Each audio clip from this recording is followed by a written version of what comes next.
কৃষ্ণ কলি আমি তারে বলি, কৃষ্ণ কলি আমি তারে বলি, কালো তারে বলে গায়ে লোক।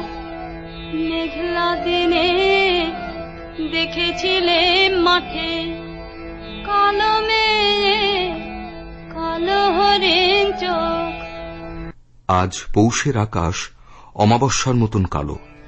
এত তাড়া ছিল। সুচিত্রা মিত্র আমাদের সকলকে ছেড়ে চলে গেলেন আজকের দিনে 2011 সালে তাঁর সাধের রবি ঠাকুরের কাছে, আর রেখে গেলেন অসামান্য সমস্ত কাজ। আলের ধারে দাঁড়িয়েছিলেম একা, মাঠের মাঝে আর ছিল না কেউ। আমার পানে দেখলে কি নাচে আমি জানি, আর জানে সেই মেয়ে কালো। তা সে যতই কালো হোক, দেখেছি তার কালো হরিণ চোখ। প্রখ্যাত সাহিত্যিক সৌরেন্দ্রমোহন মুখোপাধ্যায়ের কন্যা সুচিত্রা জন্মগ্রহণ করেন বিহারের গুঝান্ডিতে 1924 সালে। ছোটবেলা থেকেই জোড়াসাঁকোর ঠাকুর পরিবারের সঙ্গে তাঁর যোগাযোগ। তোমার নয়ন তলে মনের কথা, মনের কথা খুঁজে আমার নয়ন, সেথায় কালো ছায়া মায়ার ঘরে পথরালো যে আমার। বিশ্বভারতী সঙ্গীত ভবনে যোগ দিলেন তখন 1941। তবে ভাগ্য সহায় হল না। ততদিনে চলে গেছেন রবীন্দ্রনাথ। গুরুদেবের কাছ থেকে সরাসরি গান শেখা তাঁর হয়নি। সেই জেদেই বোধহয় আরো গভীরে পৌঁছে গিয়েছিলেন। রবীন্দ্রনাথের দর্শন কথায় এবং সুরে এত চমৎকৃত করে তুলে ধরেছেন বারবার যে শুধু তাঁর চোখেই নয়, শ্রোতাদের মন ভিজেছে অনবরত। বলতেন গান তাঁকে দেখে গাইতে হয় না। রবি ঠাকুরের সব কথাই অজান্তে তাঁর নিজের হয়ে উঠেছে।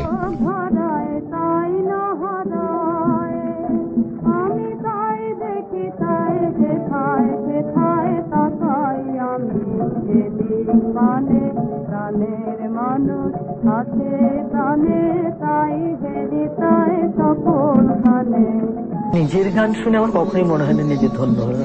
এরকম অনেক ঘটে গেছে, বলা ভারী মুশকিল। এই কারণে যখন দেখি কোথাও গান করলাম, ছোট শিশুরা তারা চোখ ভর্তি জল নিয়ে এসে পায়ে হাত দিয়ে প্রণাম করছে, অটোগ্রাফ চাইছে, সেগুলো তো হুজুগ নয়। সেগুলো ওটুকু বাচ্চা তারা আসবে কেন? এবং তাদের মা বাবাও নিয়ে আসিনি তাদের। তখন মনে হয় যে রবীন্দ্রনাথের গানে কিছু একটা আছে, যদি ঠিক মতো করে ভেতরে আমি ঢোকাতে পারি তাহলে তার একটা রিয়াকশন নিশ্চয়ই পাবে। সেই জন্য আমি বিশ্বাস করি না যে রবীন্দ্রনাথের গান মরে যাবে কোনোদিন। হয়তো শ্রোতার পার্সেন্টেজ কম, তাতে কি হলো? তো রবীন্দ্রনাথ নিজেও তো স্কুল পালানো ছেলে ছিলেন।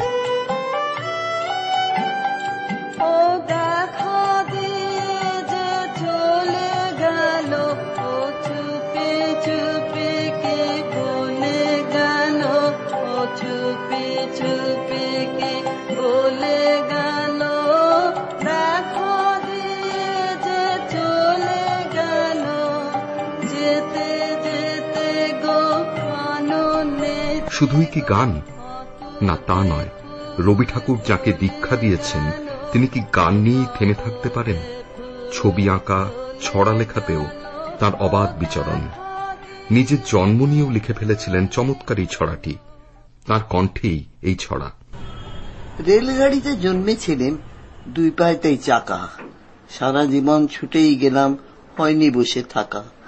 যদি যাই আজ উত্তরে ভাই, কালকে যাব দক্ষিণে, পশ্চিমে যাই ভর দুপুরে, রাত্রিরে নি পূব চীনে। হিল্লি দিল্লি স্বদেশ বিদেশ, চক্করের আর নাই তোরে শেষ, প্রাণটা বাঁচে চাকা দুটোয়, কেউ যদি নাই কিনে। হায় রে হায়, হায় রে হায়, এমন বোকা কেউ কি আছে? বন বন বন ঘুরছে চাকা, ছুটবে তারি পিছে। প্রায় ভাবিতে আপন মনে, ফুরবে পথ কোন বিজনে, যখন ছোটা ফেলে ছুটির আশায় রইব যে নির্নিমেষ। ক্লান্তি করে বিষম জ্বালা, এপারের এই ছোটার পালা শেষ হবে কি ওই পারেতে, যখন মিলবে বিরাম অশেষ। শুধু রবীন্দ্রনাথের গানেই আটকে ছিলেন না, একসময় যোগ দিয়েছিলেন গণসঙ্গীতেও। বিশ্বাস করতেন মানুষের পাশে থাকাটাই একমাত্র কাজ, এ কাজ যেমনভাবেই হোক। শপথ নিয়েছেন এগিয়ে যাবার, বলেছেন গড়ে চলো, ভেঙো না। জীবনে দুঃখ দেখলেই তার থেকে দূরে চলে যেতে হবে এমন নয়, বরং আনন্দ দিয়ে ভরিয়ে দিতে হবে চারপাশ।